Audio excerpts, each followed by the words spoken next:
आप सभी को नमस्कार, जय हिंद, वंदे मातरम। दोस्तों एक बार फिर से बहुत बहुत स्वागत है आप सभी का आपके अपने यूट्यूब चैनल जॉब शोर में। और देखिए आज की वीडियो काफ़ी ज़्यादा इंटरेस्टिंग और बहुत ही ज़्यादा महत्वपूर्ण होने वाले बेसिकली उनके लिए जो टीचिंग फील्ड में जॉब करने में इंटरेस्टेड हैं, तो उनके लिए काफ़ी ज़्यादा अच्छी महत्वपूर्ण वैकेंसीज आ चुकी है। काफ़ी ज़्यादा 200+ आपको यहाँ पे वैकेंसीज की जो है अपडेट देखने को मिलेंगी। कौन कौन इसमें अप्लाई कर सकते हैं, कौन एलिजिबल है, कैसे आपको अप्लाई करना है और कैसे आपको इस आवेदन को करना है, सारा चीज़ इस वीडियो के माध्यम से जानने वाले हैं। तो इस वीडियो को एंड तक ज़रूर देखिए। तो यहाँ पे जैसे आप लोग देख पा रहे होंगे कि ये जो वैकेंसीज आई है बेसिकली छत्तीसगढ़ की ओर से, ये छत्तीसगढ़ के रायपुर डिस्ट्रिक्ट के लिए आई है।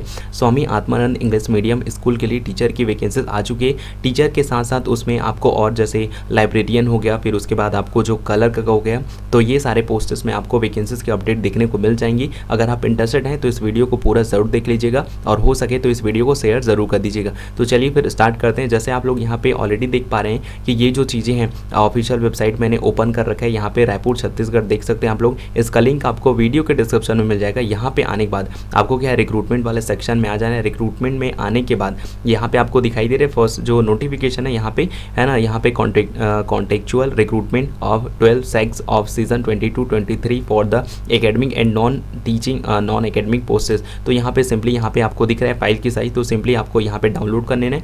अगर मोबाइल पे है तो मोबाइल पे भी सेम इंटरफेस दिखेगा, सिंपली 3 डॉट पे जाके उसको डेस्कटॉप साइड में ऑन कर लेना। ओके, तो यहाँ पे क्लिक करने के बाद आप इस चीज़ को डाउनलोड कर लेना। जैसे आप डाउनलोड करेंगे आपको ऐसा इंटरफेस दिखाई देगा। यहाँ पे आप लोग ऊपर में पढ़ सकते हैं कार्यालय जिला शिक्षा अधिकारी जिला रायपुर छत्तीसगढ़। तो यहाँ पे जैसे स्वामी आत्मानंद जो इंग्लिश मीडियम स्कूल है वहाँ के लिए टोटल जो 13 स्कूल है, वहाँ पे जो 13 जो रायपुर ज़िले में जो 13 स्कूल संचालित हैं अभी तक, है ना, तो उन स्कूल के लिए क्या है, टीचर के लिए रिक्रूटमेंट आई है। तो अगर आप इंटरेस्टेड है तो आप अप्लाई कर सकते हैं। बाकी आवेदन को जो आपको फिलअप करना है, तो इसको क्या करना है, आपको ये जो चीज़ है जो आप एप्लीकेशन सबमिट करेंगे वो एक्चुअल में क्या है, आपको स्पीड पोस्ट के माध्यम से भेजना होगा। इस फॉर्म को आप ऑनलाइन अप्लाई नहीं कर सकते। और कब तक भेजना है यहाँ पे देख लीजिए, 27 जुलाई 2022 को शाम के 5 बजे के पहले आपको भेजना है इसी डेट पे। अगर आप इसके बाद 27 जुलाई के बाद अगर आप फॉर्म सपोज अगर आप 28 को इसको डिलीवर करते हैं,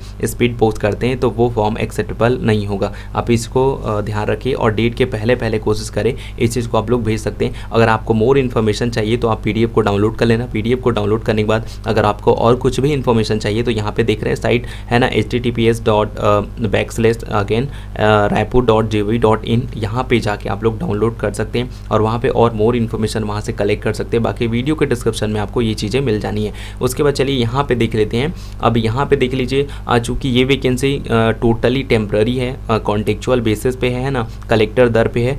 इसमें क्या है, संविदा बेसिस पे यहाँ पे भर्ती, तो कभी भी आपको निरस्त कर दिया जाएगा, आपकी जो पद है या फिर आपको सेवा से निवृत्त कर दिया जाएगा, हटा दिया जाएगा। तो आप इस चीज़ को ध्यान रखिएगा। यहाँ पे कोई भी जॉब जो अभी मैं बता रहा हूँ वो केवल परमानेंट जॉब नहीं है, तो आप इस चीज़ को अपने दिमाग में अच्छे से समझ के रखिएगा। बाकी यहाँ पे देख लेते हैं एज की अगर मैं बात करूँ तो इस वैकेंसी की जो एज है आप अप्लाई करने का, 1 जनवरी 2022 के हिसाब से जो कैंडिडेट जो अप्लाई करेंगे उनकी एज 21 वर्ष पूरी हो तथा मैक्सिमम जो एज है वो 35 ईयर्स होनी चाहिए। यदि अभ्यर्थी अनुसूचित जातियों, अनुसूचित जनजातियों या फिर अन्य पिछड़े वर्गों, गैर क्रिमिनल का हो, तो उच्चतर सीमा की जो आयु सीमा है वो अधिकतम 5 वर्ष तक शिथिल रहता है, यानी कि एज रिलैक्सेशन जो है 5 साल का दिया जाएगा। अब यहाँ पे देख लीजिए यहाँ पे कि छत्तीसगढ़ सिविल सेवा महिलाओं की नियुक्ति के लिए यहाँ पे जो नियम है ओपन है अनुसार उनको महिलाओं को जो 10 साल का एज रिलैक्सेशन मिल जाएगा। अब यहाँ पे दूसरा टर्म्स कंडीशन क्या बोलता है कि जो आवेदन करने वाले अभ्यर्थी हैं वो उनको छत्तीसगढ़ का मूल निवासी होना चाहिए। अगर आप दूसरे स्टेट से बिलोंग करते हैं तो आप इस वैकेंसी में अप्लाई करने के लिए एलिजिबल नहीं है। उसके बाद यहाँ पे जो 200+ वैकेंसीज आई है, इसमें टोटल जो पद आए हैं उसमें पदों की संख्या परिवर्तनीय है। आवश्यकता के अनुसार उसमें उस पद की संख्या को बढ़ाया या फिर घटाया जा सकता है। अब यहाँ पे देख लीजिए चौथा टर्म्स कंडीशंस क्या बोलता है कि विज्ञापित पद पूर्णतः शाला प्रबंधन एवं संचालन समिति के अधीन है। इन पदों पर नियुक्तियाँ व्यक्तियों का शासन के पद पर नियमितीकरण अथवा संविलियन का दावा नहीं किया जाएगा। अब देखिए जब भी हम किसी वैकेंसी में अप्लाई करते हैं, अगर वो टेम्पररी बेसिस पे है तो यहाँ पे हमारी सोच ये रहती है कि बाद में चल के वो नियमित हो जाएगी या फिर संविलियन हो जाएगा, तो ऐसा नहीं है। ये यहाँ पे दावा नहीं करते हैं कि आगे चल के जो आपकी जो जॉब है जो लगेगी है ना, जिस भी कैंडिडेट का जॉब लगेगा उनका बाद में आगे में चल के रेगुलर बेसिस पे हो जाएगा या फिर उनका संविलियन हो जाएगा, ये इस चीज़ का दावा नहीं करते। अब देखिए 5वां टर्म्स कंडीशन क्या कहते हैं, यदि है ना यदि हड़ताल एवं अन्य आपराधिक गतिविधियों में शामिल होने पर अनुशासनहीनता मानी जाएगी और उन्हें उनके तत्काल पद से विमुक्त कर दिया जाएगा। तो आप इस चीज़ का ध्यान रखिएगा कि जिनका भी सिलेक्शन होता है उनको हड़ताल या फिर जो आपराधिक गतिविधियाँ होती है उनमें शामिल नहीं होना है। अगर ऐसा स्थिति में पाया जाता है तो उनकी जो नियुक्ति है उनको रद्द कर दी जाएगी। उसके बाद 6वां टर्म्स कंडीशन पढ़ लीजिए, संबंधित कर्मचारियों का नियुक्ति उपरांत कार्य संतोषजनक न होने की स्थिति पर भी समिति द्वारा उन्हें पद से विमुक्त किया जाएगा, यह अधिकार होगा। उसके बाद देख लीजिए यहाँ पे 7वां। अब देखिए मैं आपको टर्म्स कंडीशन इसलिए पढ़ के सुना रहा हूँ क्योंकि आप जब इस फॉर्म को सबमिट करेंगे तो बहुत सारे ऐसे कैंडिडेट होंगे जो जल्दबाजी में इन चीज़ों को पढ़ेंगे भी नहीं, मुझे ये सारी चीज़ें भी पता है ना। तो बहुत सारे कैंडिडेट इस चीज़ को पढ़ेंगे नहीं और अप्लाई करने के दौरान ही वो क्या करेंगे, इस टर्म्स कंडीशंस को पढ़ेंगे। इसलिए अभी जब मैं आपको बता दे रहा हूँ तो जितनी इंपॉर्टेंट चीज़ आपको बता रहा हूँ कृपया करके इसको सुनिए बस, और PDF डाउनलोड करें या फिर ना करें। बाकी मैं आपको बताऊँगा कि इसका जो फॉर्म अप्लाई करना है उसको कहाँ से डाउनलोड करना है, कैसे डाउनलोड करना है, तो थोड़ा बस यार पेशेंस बना के रखो। ओके, और सो यहाँ पे आपका क्या 7वां नंबर का टर्म्स कंडीशन क्या कहते हैं, यह पद पूर्णतः अस्थायी होगा। भविष्य में शासन के द्वारा उक्त पदों पर भर्ती की जाने पर यह सुनिश्चित समावेश निरस्त मानी जाएगी। अब देखिए ये चूंकि ये पद जो है आपकी टेम्प्रेरी है, अस्थायी भर्ती है, यहाँ पे जैसे ही इस पदों पर परमानेंट भर्ती हो जाएगी तो जो कैंडिडेट काम कर रहे हैं उनको कभी भी निरस्त कर दिया जाएगा। अगला चीज़ यहाँ पे आपको कहाँ पे भेजना है आवेदन पत्र को, यहाँ देख लीजिए, कार्यालय प्राचार्य शासकीय उच्चतर माध्यमिक विद्यालय NHMMI अस्पताल के पास Lalpur road Lalpur Raipur, pin code है यहाँ पे 492015 के पते पर आपको स्पीड पोस्ट या फिर पंजीकृत डाक या फिर कुरियर के माध्यम से आवेदन को भेजना है। इन तीनों माध्यम में से किसी एक माध्यम से फॉर्म जो है स्वीकार किया जाएगा। इसके अलावा कोई कैंडिडेट अगर जाके सीधे आवेदन पत्र देता है तो वो स्वीकार नहीं किया जाएगा। तो एड्रेस को आप अच्छे से याद रखें, वीडियो के डिस्क्रिप्शन में जो एड्रेस है वो भी मेंशन हो जाएगा, तो आप उसकी फिक्र ना करें, वहाँ पर भी आप जाके इस एड्रेस को देख सकते हैं और कैसे अप्लाई करना है वो चीज़ भी आपको वीडियो के डिस्क्रिप्शन में मिल जाएगा। तो और जितने भी इंपॉर्टेंट लिंक्स हैं और टेलीग्राम चैनल का लिंक भी आपको वीडियो के डिस्क्रिप्शन में प्रोवाइड करा दिया जाएगा। बाकी यहाँ पे अगर मैं बात करूँ आवेदन पत्र के साथ आपको क्या क्या संलग्न करना है, तो यहाँ पे देख लीजिए, आवेदन पत्र के साथ आपको जन्म प्रमाण पत्र, जिसमें अगर आपके पास जन्म प्रमाण पत्र है तो ठीक है, नहीं तो फिर आप अपना जो 10वीं का अंक सूची है उसकी छाया प्रति डाल सकते हैं। उसके बाद जो आपके न्यूनतम शैक्षणिक योग्यता के जितने भी अंक सूची हैं वो आपको सबमिट करना है। उसके बाद छत्तीसगढ़ निवास प्रमाण पत्र आपको सबमिट करना है। उसके बाद आपको शासकीय निकाय या फिर विभाग द्वारा जो जारी पहचान पत्र है, वोटर ID कार्ड हो गया, ड्राइविंग लाइसेंस हो गया या फिर आपका जो आधार कार्ड हो गया, पैन कार्ड हो गया, आप इनमें से किसी एक को अपना पहचान पत्र के स्वरूप में वहाँ पे अटेस्टेड कर सकते हैं। उसके बाद यहाँ पे जो रोजगार कार्यालय का जीवित पंजीयन प्रमाण पत्र होता है उसको आपको सबमिट करना है। देन उसके बाद आपका जो स्वप्रमाणित जो छाया प्रति होता है, जो फोटो होता है सेल्फ अटेस्टेड, उसको सबमिट करना है और इन सारी चीज़ों को लिफाफे पर आवेदित पद का नाम अंकित करके आपको भेजना होगा। आप किस पद के लिए अप्लाई कर रहे हैं उसको और पूरे एक सारे डॉक्यूमेंट्स को एक लिफाफे में बंद करना है। उसके बाद आपको स्पीड पोस्ट कर देना है। अब देखिए क्या होता है, अगर आप डाक से अप्लाई करते हैं, अगर आपकी जो डाक पहुंचने में जो दिया गया डेट है उसमें पहुंचने में लेट हो जाता है या फिर आपने जितने भी इन्होंने डिमांड किए डॉक्यूमेंट्स अगर वो आप कंप्लीट नहीं करते हैं, है ना, तो इस केस में या फिर आपकी जो एज है वो ज़्यादा हो गई या फिर कम है, तो इस विषय पर इन्होंने ये कोई भी विचार नहीं करेंगे, आपका जो आवेदन है वो निरस्त माना जाएगा। बाकी अगर यहाँ पे मेरिट लिस्ट की बात करें तो मेरिट लिस्ट जो है आपकी जो वेबसाइट है यहाँ पे उस पर अपलोड की जाएगी। तो आपको क्या करना है, अप्लाई करने के बाद टाइम पर जो एग्ज़ाम से रिलेटेड कोई भी सूचना वगैरह इस साइड में अपलोड होती रहेंगी। तो आपको क्या है टाइम पर इसको विजिट करते रहना है और चेक अपडेट जितने भी आती हैं वो अपडेट्स वगैरह चेक करते रहना है। बाकी यहाँ पर आवेदन प्रस्तुत करते समय आवेदक का रोजगार कार्यालय में जीवित पंजीयन होना जो है आवश्यक है। अगर आपका पंजीयन नहीं हुआ है तो आप पंजीयन करा लीजिए। बाकी बिना रजिस्ट्रेशन कराए, बिना पंजीयन बिना रोजगार कार्यालय में पंजीयन कराए बिना फॉर्म को अप्लाई नहीं कर सकते।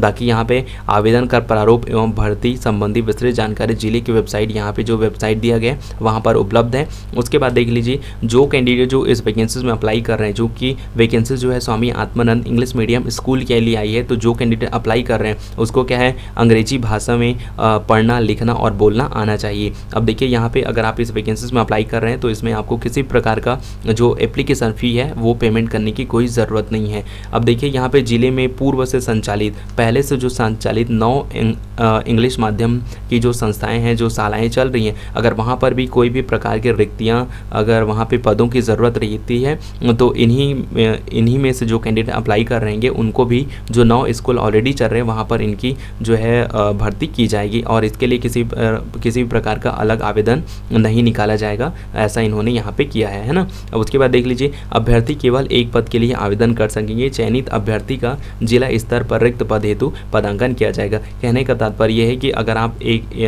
आप एक कैंडिडेट हैं तो आप केवल एक ही पद के लिए आवेदन कर सकते हैं, आप मल्टीपल पोस्ट के लिए अप्लाई इसमें नहीं कर सकते।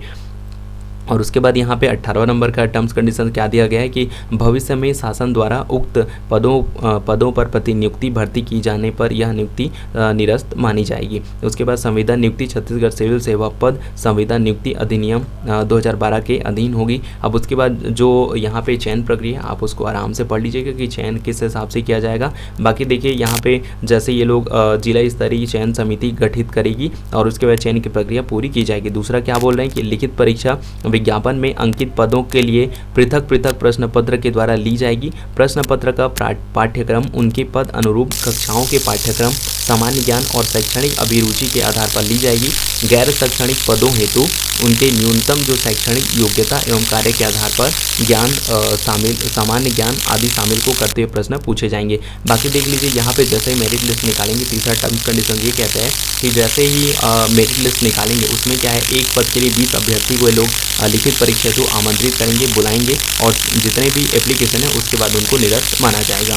तो इस प्रकार से आप लोग देख सकते हैं। बाकी लिखित परीक्षा या फिर कौशल परीक्षा की विस्तृत जानकारी आवेदन पत्रों की समीक्षा बाद पृथक जिले से वेबसाइट यहाँ पे जो साइट है उसमें कर दिया जाएगा। उसके बाद देख लीजिए, चयन हेतु शैक्षणिक योग्यता में 50%, लिखित परीक्षा प्राप्तांक 30% और साक्षात्कार 20% के आधार पर जो मेरिट लिस्ट है वो बनाई जाएगी। तो इस प्रकार से आप लोग सारे टर्म्स कंडीशन और अच्छे से पढ़ सकते हैं। बाकी यहाँ पे देख सकते हैं स्कूल का नाम दिया गया, यहाँ पे स्कूल का नाम दिया गया। उसके बाद यहाँ पे सब्जेक्ट वाइज यहाँ पे कितने पदों की संख्या है वो यहाँ पे मेंशन की है। उसके बाद संविदा हेतु जो पेमेंट दिया जाएगा वो, और न्यूनतम शैक्षणिक योग्यता जो है वो इधर मेंशन किया गया है। तो इस चीज़ को ज़रूर पढ़ लीजिएगा। बाकी किसी चीज़ को लेकर कोई डाउट्स वगैरह होगा, कोई ज़रा सा भी दिक्कत होगा, आपको कैसे कुछ चीज़ें समझ नहीं आएंगी, कमेंट सेक्शन में कमेंट सेक्शन ओपन रहता है, कमेंट ज़रूर करिएगा। तो चलिए मैं आपको अब फॉर्म दिखा देता हूँ, आपको कैसा फॉर्म प्रिंट कराना है, डाउनलोड करना है, उसके बाद निकालना है। तो ये चीज़ जो फॉर्म का प्रारूप है वो भी आपको वीडियो के डिस्क्रिप्शन में मिल जाएगा, एक ही PDF में आपको मिल जाएगा।